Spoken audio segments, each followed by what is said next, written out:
I'm going to do a little bit of a preamble at the start. Yeah, I know everybody's really surprised by that, right?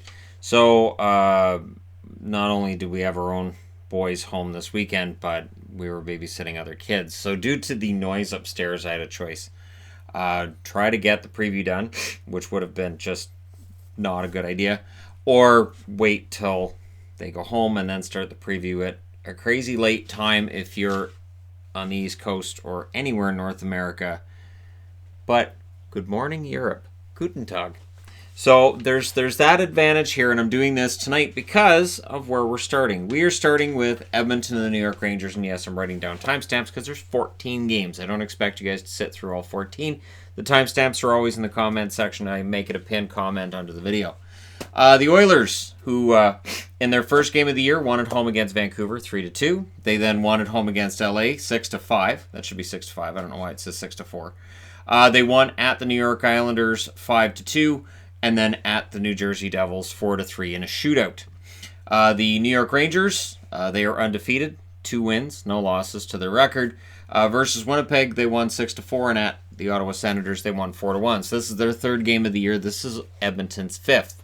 So 4-0 is the record for the Oilers. They have a +6 differential in goals for versus goals against, and the Rangers have a +5. Scoring leaders, McDavid, 3 goals, 7 assists. Draisaitl, 2 goals, 6 assists. And James Neal with 7 goals. And you have to ask yourself, how long is this hot streak at the start of the season going to go for him? Because, the wildest predictions seem to be 20, 25 goals for him, maybe 30. 7 already is insane. On the Rangers side, Zibanejad, 2 goals, 6 assists. Panarin, 2 goals, 2 assists. And Jacob Trouba with a goal and 3 assists. Lundqvist is listed as likely between the two teams. I would imagine it'll be Mike Smith in net for the Edmonton Oilers. That game starts at 1 p.m. Eastern, 10 a.m. my time here on the West Coast. So that's a game that'll be at a nice early time if you're in Europe and you're looking to watch some hockey and you don't feel like staying up till stupid o'clock where you are to watch some hockey. And that's how late a lot of the later games go. So with the reviews tomorrow, watch for 2 different review videos. I will likely review the first 2 games and then review the other 12 in a video on its own later on in the night. Just trying to take some time out so that the review video isn't absolutely ridiculous. Moving along. Tampa Bay and Ottawa will be playing at 4 o'clock Eastern, 1 o'clock Pacific. So this is an early game too. The Tampa Bay Lightning looking to keep on that hot streak, and Ottawa's probably the right team to do that against. Versus Florida, Tampa won 5-2. At Florida, they lost 4-3. They then lost in overtime at Carolina, and that was a game where they really fell apart. And they seemed to learn from that because they were angry at Toronto, and they won 7-3. Now they're in Ottawa for the 4th game of this road trip. Ottawa. At Toronto, they lost 5-3. And on this homestand, they lost 4-1 against the New York Rangers and lost 6-4 against the St. Louis Blues. So it has been a predictable 0-3 start with a -7 goal differential for the Ottawa Senators. 2-1-1 start for Tampa, and mainly on the strength of that destruction of Toronto, they have a +5 in their goal differential right now. So Tampa, with a win tomorrow, can go to 3-1-1, and that'll help settle down any thoughts of them being on a slow start. Now, if they lose tomorrow night against Ottawa, and if they lose in regulation, that brings all that slow start talk back. Leading scorers for Tampa, Stamkos, 3 goals, 3 assists. Kucherov has the same. Sergachev, 5 assists. Not on the board is Braden Point. I have a funny feeling he's going to be one of their top 3 scorers pretty darn quick. On the Ottawa side of things, Brady Tkachuk, 2 goals. Sabrin, a goal and an assist. Tierney and Ryan have a goal and an assist as well. Craig Anderson has been confirmed to start this game for Ottawa. So if you're a Senators fan, Anderson's going to be in, not Nilsson. Nilsson had a rough start against St. Louis, so we're still waiting on who really is going to get a lion's share of the starts, and we're waiting to see a goalie steal a bit of a game here. They've allowed 15 goals in 3 games. It's got to get better. As bad as things are going to likely be for Ottawa, this has kind of been worse than was expected. On to the next game. Nashville and LA. This game starts at 3 o'clock my time, 6 o'clock Eastern. So this is another one that's kind of early, and it will have some overlap with me doing the review for these games. So just letting you guys know up front, That is something I'm aware of right now. There's not really a way around it unless I'm going to review all 14 games in one video. 12 is a stretch, but 14 is ridiculous. Nashville versus Minnesota.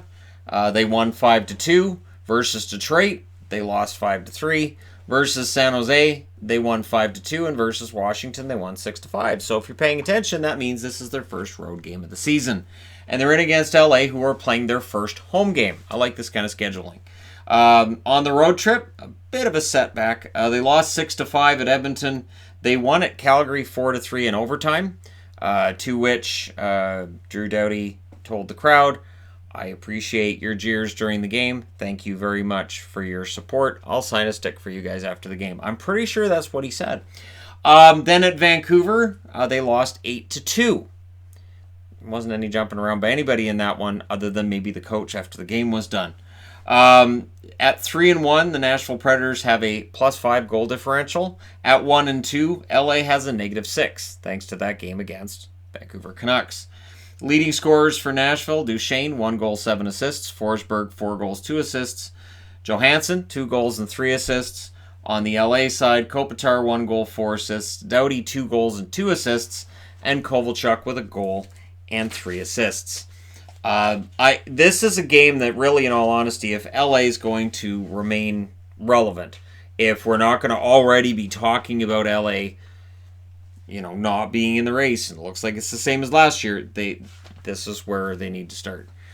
They fall to 1-3, and I know how early it is, but it's never too early for media talk, and it's never really too early for a team that's looking for a turnaround from the season before. It's never really too early for them to show, okay, it's not going to be like last year. So you look at teams like Buffalo, the Oilers right now, they're sending the message, okay, we don't want it to be like last year. And their fans appreciate it, and honestly, I think the players do as well. Next up, New Jersey's in against Boston. This game starts at a normal time, 4 o'clock Eastern, 7 o'clock Eastern, 4 o'clock Pacific. New Jersey, Boston should be interesting because New Jersey's coming off of a home game that was frustrating to go with the other 3 that were as well. Versus Winnipeg, they lost in a shootout, 5-4. At Buffalo, they lost 7-2. At Philly, they lost 4-0. And then at home against Edmonton, they lost 4-3 in a shootout. So on the one side, you can look and go, well, Jersey hasn't lost in regulation at home. But you can also look and go, hey, they got outscored 11-2 in road games so far. All right. Boston, this is their home opener. So for Boston and for the Power Rankings board, this is an important game, even though New Jersey is winless. And it's important because they had a pretty good road trip. In Dallas, they won 2-1. In Arizona, they won 1-0. They beat Vegas in Vegas 4-3 before dropping the game against Colorado 4-2. I've had a lot of people commenting on why didn't you talk about the goals that were disallowed. You know what? If the NHL disallows goals, I'm not going to stand here and complain about it for any one team. I'm not going to complain about any one goal because it opens me up to the idea that, well, Shannon's biased. He's complaining because they're goals against the Boston Bruins, both goals taken away from the Boston Bruins. I'm just going to say, you know what? That's on Toronto. Toronto wants to call things one way. Referees want to call things one way. That's fine. And what I said during last year's reviews and previews, and I said the year before as well, is the best way to answer a goal that gets called back for whatever reason, or a goal that you feel shouldn't have gone in that they counted, is to come out and win the game. And in that third period, where the Bruins had the opportunity, they were not able to come out with the win, and Colorado did. So that's why I didn't really talk about it. 0-2-2 is the record, of course, for New Jersey. They have a goal differential of -11. Whereas Boston's 3-1, their goal differential's only a +1. All of their wins and losses have been pretty close games. It could continue again tomorrow. Leading scorers for New Jersey: Palmieri, 2 goals and an assist. Coleman has the same. And then Hall with 3 assists. On the Boston side, Marchand, 3 goals, 2 assists. Pasternak, 2 goals, 3 assists. And Bergeron with 3 assists in 4 games. That's more of a realistic total for Bergeron. I know he had an amazing year last year, but yeah, for Bergeron, I think 60, 65 points is a more realistic total. Last season was just a crazy year where everything went their way. So that being said, I now get to change boards for the first time of 3 in this video. And next up is St. Louis in against the Montreal Canadiens. So the defending Stanley Cup champions, and you will hear that said a lot because A, St. Louis was the worst team in the league in January, blah, blah, blah, blah, blah. It's everywhere. And, of course, it's the first time they won the Stanley Cup, so that's pretty much how they're going to be introduced for at least the first 30 games of the year. Defending Cup champions, your Cup champions of 2019. Really? They won it? Montreal is going to be an interesting test because Montreal hasn't really been blown out in any games, but they've had trouble closing out games as well. On the St. Louis side, they lost their opening night game at home against Washington 3-2 in overtime. However, since then, they've been 3-0.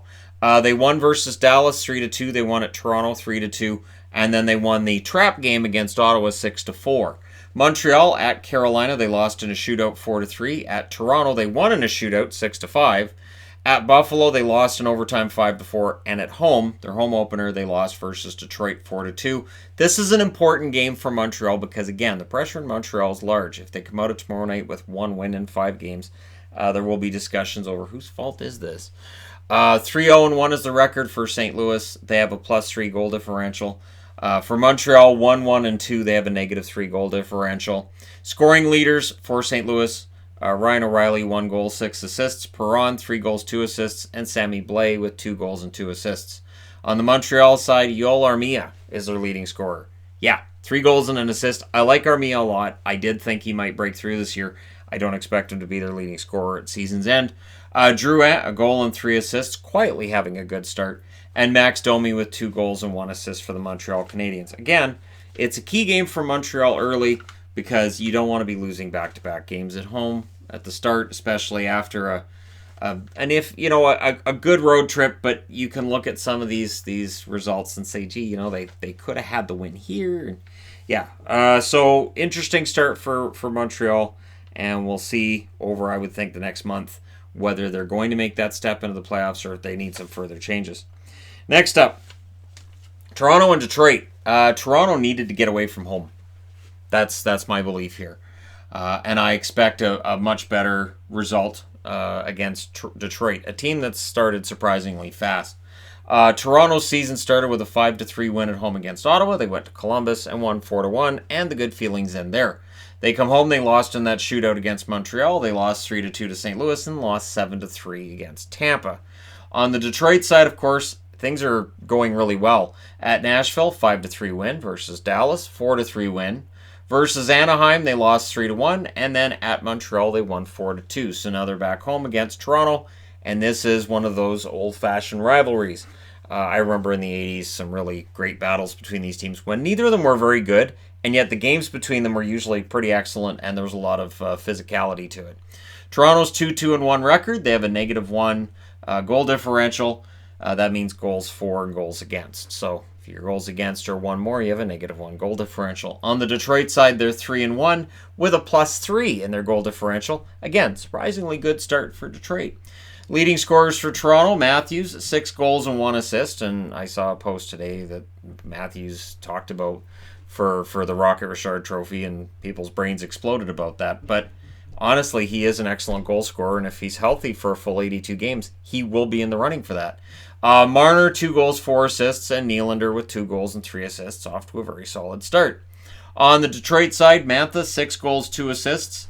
Bertuzzi, 3 goals, 3 assists, and Larkin with 1 goal and 5 assists. So there's some players off to a very good start on the Detroit side of things as well. I don't think we're going to see a defensive gem. I think we're going to see a lot of goals. We haven't got confirmations on goalies. I'll be very interested to see if Toronto comes back with Freddie. I would imagine that they will. You don't want to show any kind of lack of faith in your goaltender, especially this close to the start of the season. So I expect to see Freddie in net for them. Florida. The Panthers in against New York Islanders.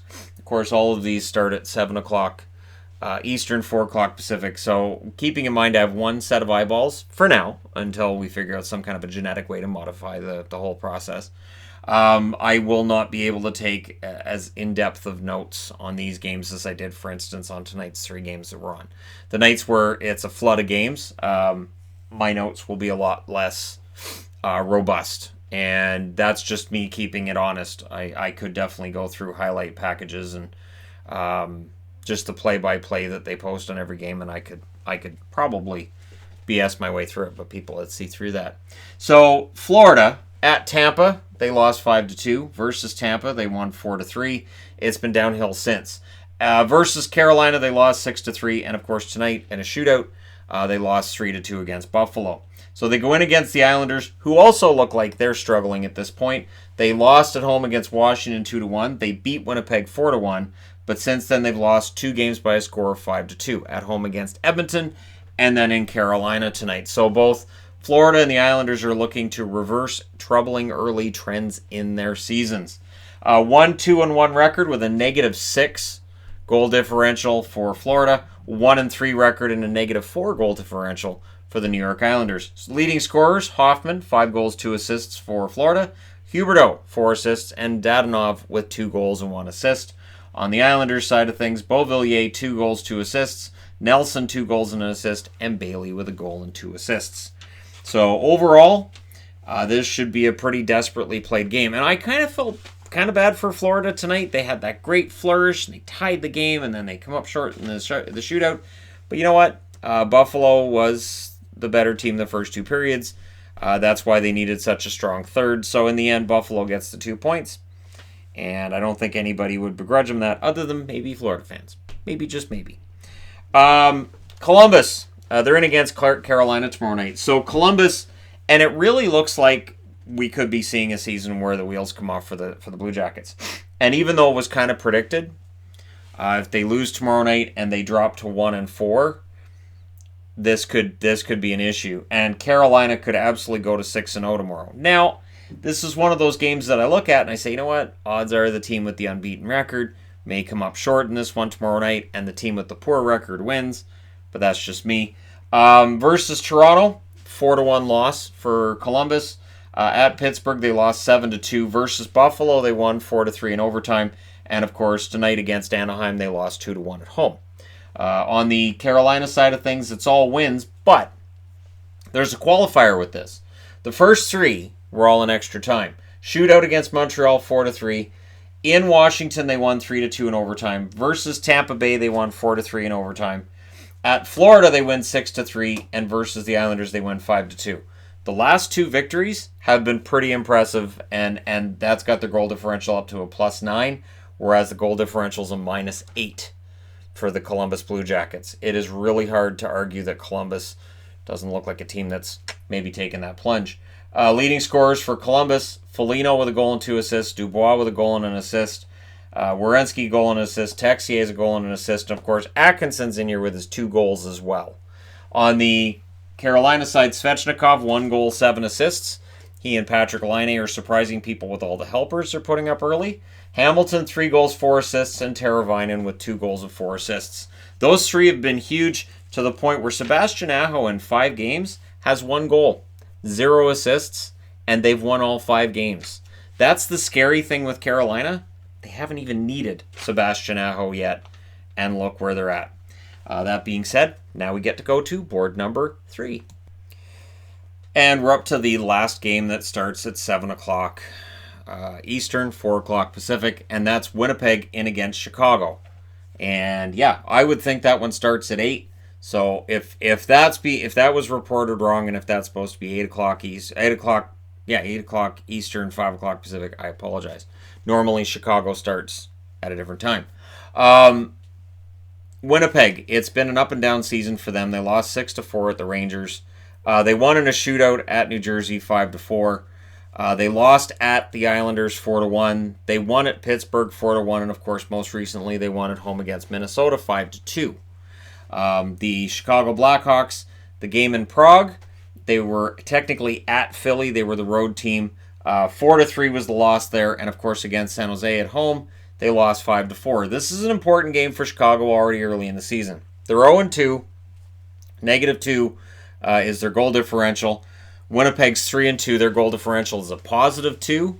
So for both teams, this feels kind of important. Winnipeg wants to show, hey, yeah, our defense may not be what it was last year, but we can outscore our problems. And that's kind of what we thought they'd have to do this year, was outscore their problems. Outscoring their problems is Patrick Laine, 3 goals and 7 assists for 10 points. Scheifele, 1 goal, 7 assists, and Wheeler with 3 goals and 2 assists.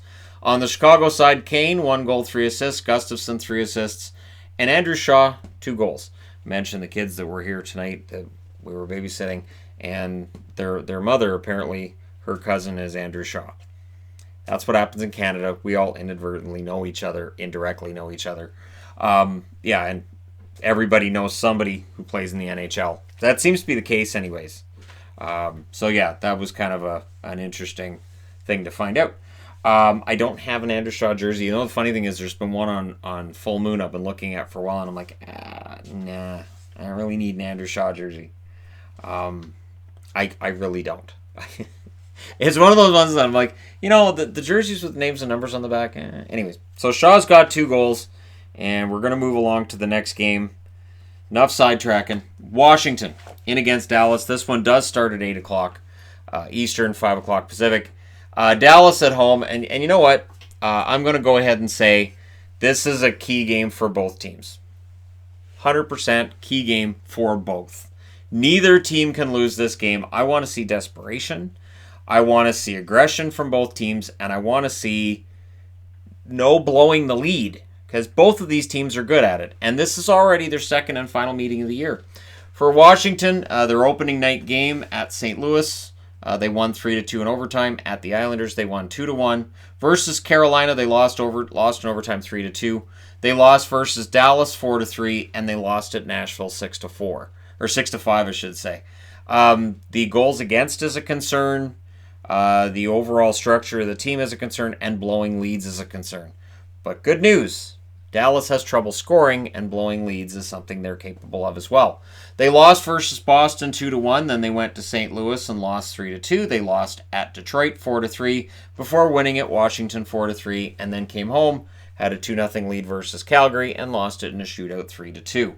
So 2-1-2 record for the Capitals. They have a -1 on their goal differential.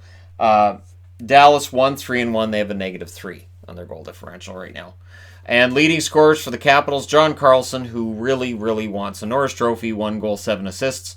Oshie, 3 goals and an assist, and Ovechkin's now on the board with 3 goals and 1 assist. 2 goals in the last game helped. On the Dallas side, Rope Hintz, the one Dallas player that looks like he knows how to find the net regularly, 4 goals and 1 assist for him. There's a lot of hype around him right now, and I get it, coming out of last year's playoffs. I don't know how many goals he scores, though. I don't know if he's a 25-goal guy or if he's going to bust out and get 35. But either way, he should be a decent offensive producer for them this year. Sagan, 2 goals and an assist, and Janmark, 1 goal, 2 assists.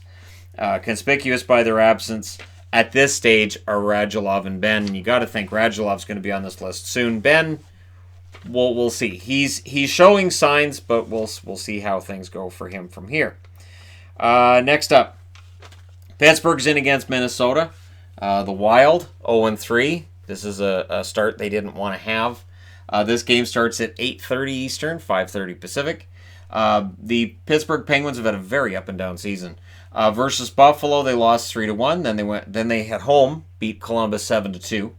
At home, they lost to Winnipeg 4-1. And again, on that homestand, they beat Anaheim 2-1. Now they go out on the road for the first game against a team that is playing its first game at home. So Minnesota, the road wasn't kind to them, and now they're home.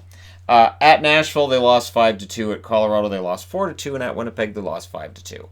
So they've been outscored 14-6 for a goal differential of -8. Whereas Pittsburgh, in their 2-2 record, they have a +1 goal differential.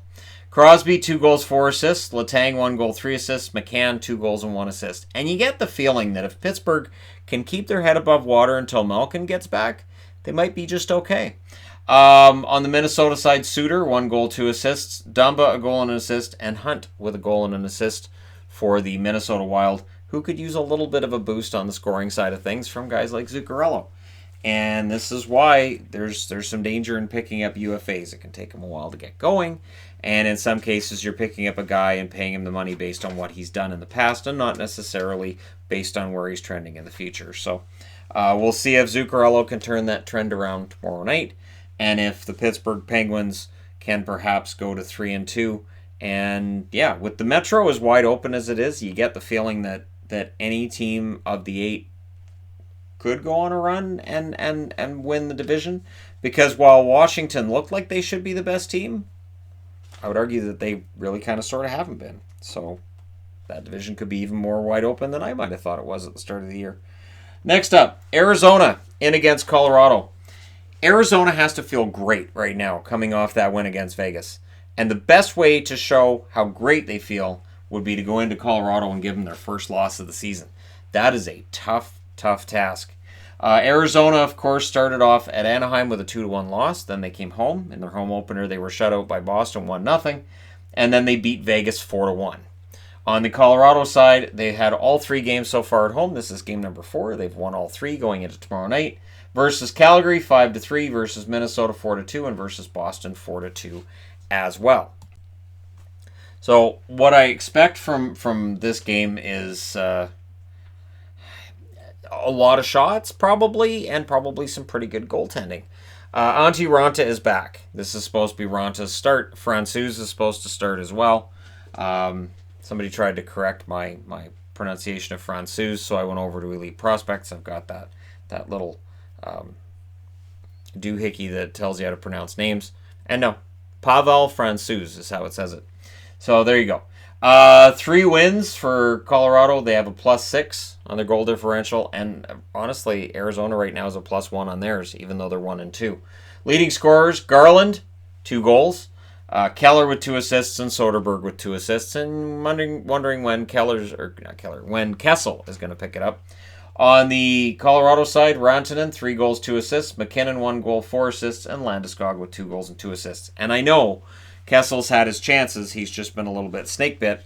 And if you look back on his last season in Pittsburgh, the goal scoring was down. And I remember one quote from him last year, which was along the lines of, "You just don't know if you're ever going to score again." And he had points last year where he felt like he wasn't ever going to get a goal again in the NHL. So hopefully he gets things going and we don't start having that discussion this year about his scoring being down too much. Although 1 assist in 3 games, it's low by his standards, and I'm sure he's going to be working hard on fixing that. That being said, I now get to switch the boards for one last time. You want to look at an early season tilt that could be very interesting. Philadelphia and Vancouver. If you can stay up that late, 10 o'clock Eastern, 7 o'clock Pacific. So we got 2 games starting at 7 o'clock Pacific tomorrow night, and they're both kind of interesting. Philadelphia and Vancouver is usually a game that's worthy of talking about after. Sometimes it's very physical, sometimes it's very one-sided. And Philadelphia is going to be coming in looking to continue their fast start. In Prague versus Chicago, again, they were technically the home team. They had the last change, but it's in Prague. They won 4-3, and then their technically home opener at home, they won 4-0 against the Devils. So their goal differential is a +5. On the Vancouver side of things, they went to Edmonton. They lost 3-2. They lost 3-0 at Calgary, came home and blasted the doors off the Kings with an 8-2 victory. So they're a +2 in their goals right now, and they have a 1-2 record. Leading scorers, Konechny's off to a great start, 3 goals, 2 assists. Provorov, 1 goal, 2 assists, and Lindblom with a goal and an assist so far in the 2 games they've played. On the Vancouver side, JT Miller, 1 goal and 4 assists for Miller. He's their leading scorer. And Brandon Sutter, 2 goals and an assist. Pearson, a goal and 2 assists. And Quinn Hughes has a goal and 2 assists as well. So Vancouver, I wouldn't be surprised to see Demko here. That being said, since it's not a back-to-back, maybe we do see Markstrom. I wouldn't be surprised to see Demko here. And I would imagine Carter Hart coming off that shutout. He's had a nice rest. It'll be Carter Hart. And if it was Hart and Demko, that's kind of a really nice matchup between 2 good young goaltenders. So kind of hoping for that one. But for Philadelphia, looking to keep up their good start, and considering they go from Prague to Philly to Vancouver, that's not a great way to start the season. The schedule maker and giving them so much time in between games, it's kind of brutal scheduling, to be honest. It's hard to stay sharp, and that's a lot of jet lag you're giving your players. But anyways, moving on to the last game of the night, and that's Calgary and Vegas. This is a very spirited affair when these two teams meet each other. And we've got a lot of players who are going to remember these spirited affairs they had last season. So I'm looking forward to this one. Calgary, of course, at Colorado, lost 5-3 to start their season. They then won at home versus Vancouver. It says versus Calgary, but I meant versus Vancouver. 3-0. Versus LA, they lost in overtime 4-3. And then at Dallas, they won 3-2 in the shootout. Big comeback for them in that game. Showed a lot of heart. and showed that Calgary's mystique last year, which was in the third period, they would just come back and win. Maybe that's going to happen this year as well. On the Vegas side, versus San Jose, they won 4-1. At San Jose, they won 5-1. Versus Boston, they lost 4-3, and at Arizona, they lost 4-1. So what do we know about Vegas? They can beat San Jose, and they need to show they can beat somebody who's not San Jose. And tomorrow night's a good time to start it. This should be a very good overall game. Vegas +3 when you look at their goal differential. Calgary +1. 2-2 record on one side, 2-1-1 record on the other. Really, there's very little to choose between these two teams and how they've started the season. They both want to be better.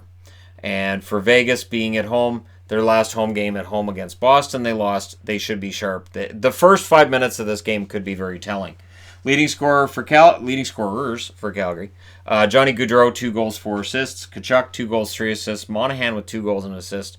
And Elias Lindholm with 2 goals and an assist. On the Vegas side, Stone, 2 goals and 4 assists. Smith, 3 goals and an assist. And William Karlsson, known for his goal scoring, taking a page from Patrick Laine, with 4 assists to start the season in 4 games. So for Vegas, kind of a big game, as they all are, because T-Mobile's going to be rocking, and they're going to look to get the crowd into that one early. And for Calgary, watch Tkachuk.